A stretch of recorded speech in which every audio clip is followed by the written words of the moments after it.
నమస్కారం. ఓం నమ శివాయ. ఈ అనంత విశ్వానికి మూలం శివుడు.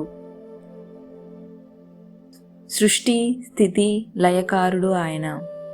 లయకారుడంటే అంతం చేసేవాడు కాదు, మళ్ళీ కొత్త సృష్టికి పునాది వేసేవాడు. ఆ పరమేశ్వరుణ్ణి మనం ఆరాధించే అత్యంత పవిత్రమైన రోజే ఈ శివరాత్రి. భారతీయ సంస్కృతిలో పండగ అంటే కేవలం వేడుక కాదు, అది ఒక సాధన మరియు దివ్యమైన అనుభవం. అలాంటి పండగలలో అత్యంత ఇష్టమైనది, శక్తివంతమైనది ఈ మహాశివరాత్రి. సాధారణంగా ప్రతి నెల శివరాత్రి వస్తుంది, కానీ మాఘమాసంలో వచ్చే చతుర్దశినే మహాశివరాత్రి అని ఎందుకు అంటారు అంటే, పురాణాల ప్రకారం ఇదే రోజున శివుడు పార్వతీదేవిని వివాహం చేసుకున్నాడు. అలాగే లోక కళ్యాణం కోసం హలాహలాన్ని మింగి నీలకంఠుడయ్యాడు. కానీ అన్నిటికంటే ముఖ్యమైనది ఏంటంటే, శివుడు లింగోద్భవ రూపంలో అగ్నిస్తంభంలా ఆవిర్భవించిన రోజు ఈరోజే. ఈరోజు మనం సమయానికి అతీతుడైన ఆ పరమశివుని గురించి, మహాశివరాత్రి వెనుక ఉన్న విజ్ఞానాన్ని, చరిత్రను మరియు అద్భుత గాథలను అన్వేషించబోతున్నాం. శూన్యం నుండి అనంతం వరకు సాగే ఈ ప్రయాణంలోకి మీకు స్వాగతం. లింగోద్భవం అంటే అహంకారంపై జ్ఞానం విజయం సాధించడం. సమయం వెనక్కి వెళ్తే సృష్టి ఆరంభానికి ముందు కేవలం చీకటి మాత్రమే ఉన్న వేళ బ్రహ్మ మరియు విష్ణువుల మధ్య ఎవరు గొప్ప అనే వివాదం తలెత్తింది. ఆ అహంకారాన్ని అణచడానికి వారి మధ్య ఒక అనంతమైన అగ్నిస్తంభం ఆవిర్భవించింది. ఆ స్తంభం మొదలను చూడడానికి విష్ణువు వరాహ రూపంలో, చివరను కనుగొనడానికి బ్రహ్మ హంస రూపంలో పైనకి కిందకి వెళ్ళారు. కానీ దాన్ని కనుగొనడం ఎవరి వల్ల సాధ్యం కాలేదు. ఆ అగ్నిస్తంభమే పరమశివుడు. అహంకారం తగ్గిన చోటే జ్ఞానం ఉదయిస్తుందని నిరూపించిన రోజే ఈ శివరాత్రి. హలాహలం అంటే అమృతం కోసం దేవదానవులు చేసిన ప్రయత్నం. దీనినే క్షీరసాగర మథనం అని కూడా అంటారు.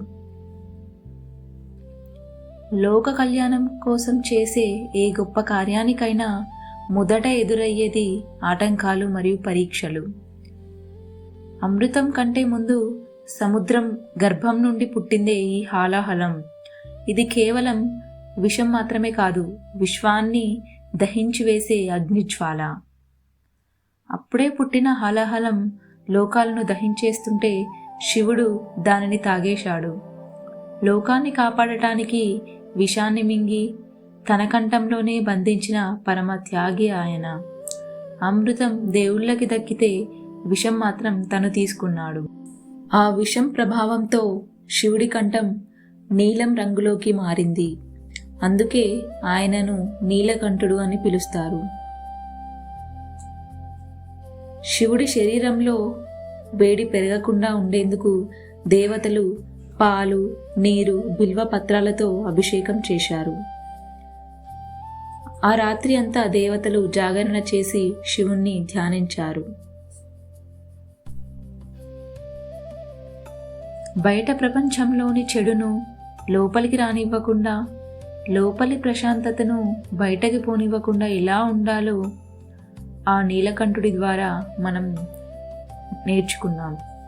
శివరాత్రి అంటే కేవలం వైరాగ్యం మాత్రమే కాదు, అనురాగం ప్రకృతి కూడా.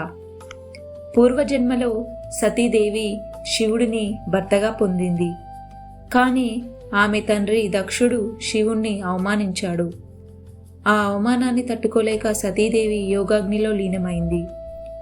సతీదేవి వియోగం తర్వాత శివుడు తీవ్రమైన తపస్సులో లీనమయ్యాడు.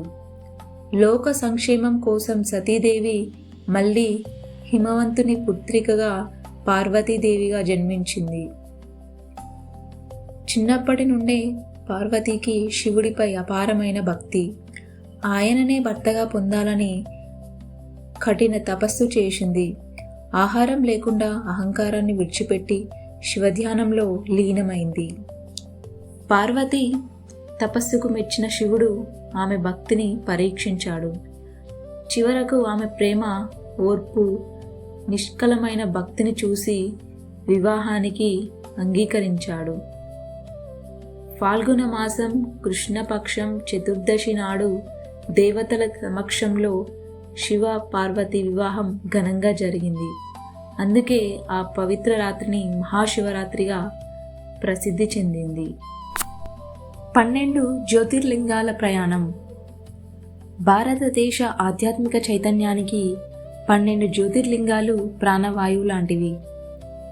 సోమనాథుని చంద్రకాంతి నుండి శ్రీశైల మల్లికార్జున కరుణ వరకు 12 జ్యోతిర్లింగాలు మన దేశపు ఆధ్యాత్మిక కిరీటాలు. ప్రతి శివలింగం ఒక శక్తి కేంద్రంగా అని చెప్పవచ్చు. శివరాత్రి అంటే కేవలం ఒక కథ మాత్రమే కాదు, సాధన. అభిషేకం అంటే మన మనస్సులోని అశాంతిని కడిగేయడం. జాగరణ అంటే మనలోని చైతన్యాన్ని మేల్కొల్పడం. ఉపవాసం అంటే దైవానికి దగ్గరగా ఉండడం. ఈ రాత్రి వెన్నెముక నిటారుగా ఉంచి జాగరణ చేయడం వల్ల విశ్వంలోని శక్తి మన శరీరంలోకి ప్రవహిస్తుంది. ఇది కేవలం భక్తి కాదు, ఒక గొప్ప విజ్ఞానం. మీలోని శివత్వాన్ని దర్శించండి. మీ అందరికీ మహాశివరాత్రి శుభాకాంక్షలు. ఈ మహాశివరాత్రి శుభ ఫలితాలను ఇవ్వాలని కోరుకుంటూ, ఈ వీడియో మీకు నచ్చితే లైక్ చేయండి, షేర్ చేయండి, సబ్స్క్రైబ్ చేసుకోండి. ఓం నమః శివాయ.